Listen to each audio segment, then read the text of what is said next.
Hello everybody, this is my final project for CIS3367 for Professor Wheeler at Baruch College. I will be using software to find the optimal solution for a wine company.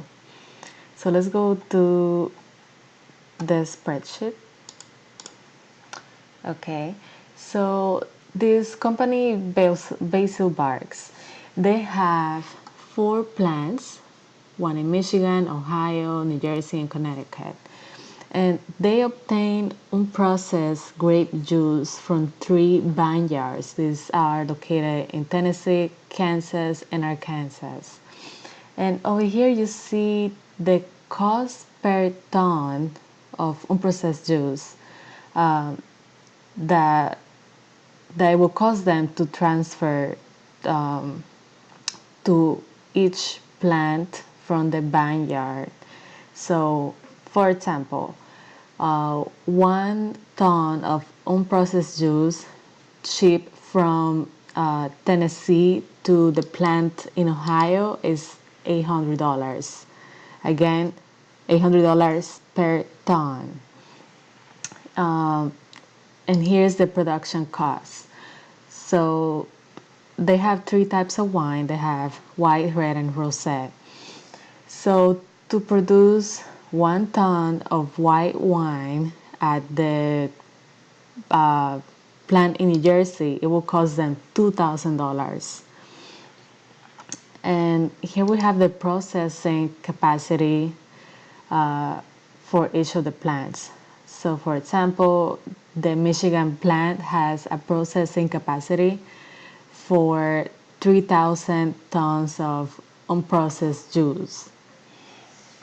And here we have the tons that we need to produce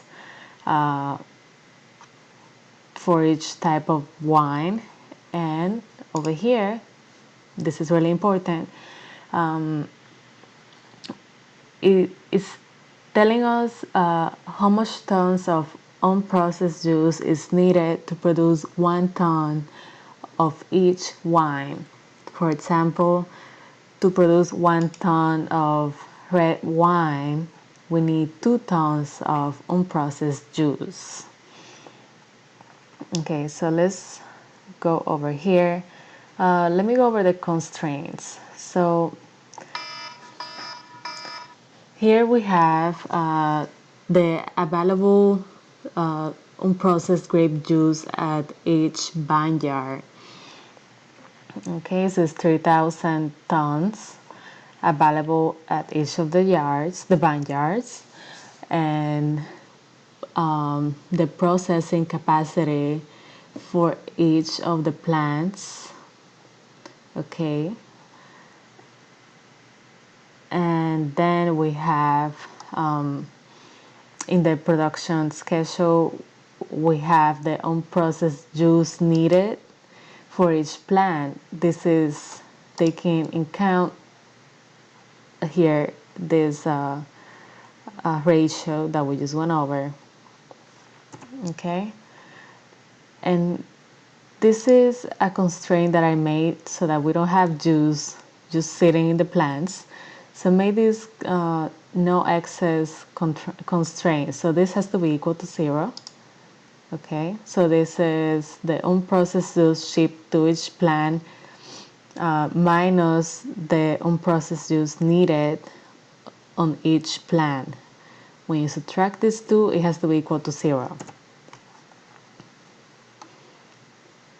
Okay, and I got a cost by doing the sum product of the optimal answer and the cost that we were given. So let's go over to solver. Okay, so I made range names so that it's easier to understand. Okay, so here we have ship to plant and processing capacity. This is what we see over here. No excess juice. This is what we see here. That must be equal to 0. Ship from the vineyard less than or equal to whatever is available at the vineyard that is over here. So whatever comes out of the vineyard has to be less than or equal of whatever they have available. Okay, and here we have whatever is produced for each wine. Okay, take a look at here and over here. For each type of wine must be more or equal to the needed amount for each of the wines.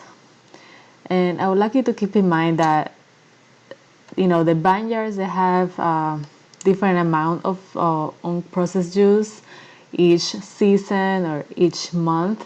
So this company will have to go over this process on a monthly basis because the available tons of each vineyard will vary many times through the year. So this spreadsheet will be used many times through the year. Okay, so, and the optimal sale, which is right here. This is the total cost of transporting and production. All right, so I'll close that. And let's go over to the sensitivity report. So you might ask yourself, what if we increase or decrease some of the available resources that we have? So in the sensitivity report, this is telling us what if we increase by 1 unit just any of these constraints.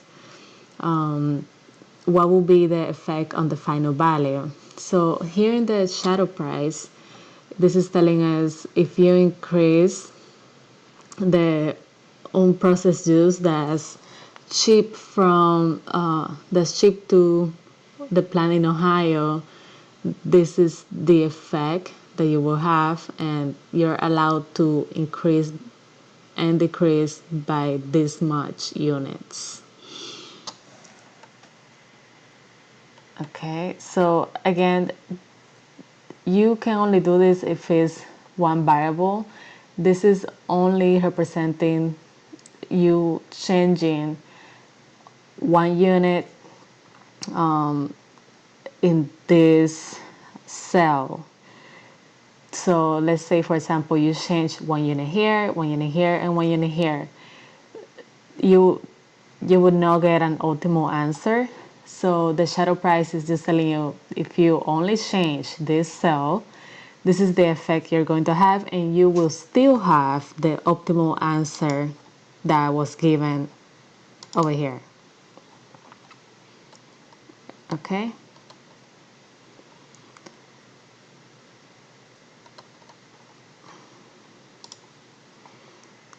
Alright, and here I wrote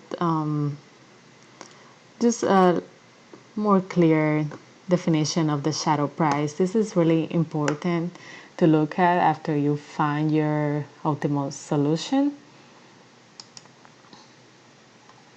And here's the date, since I said you will have to run this like on a monthly basis or every season.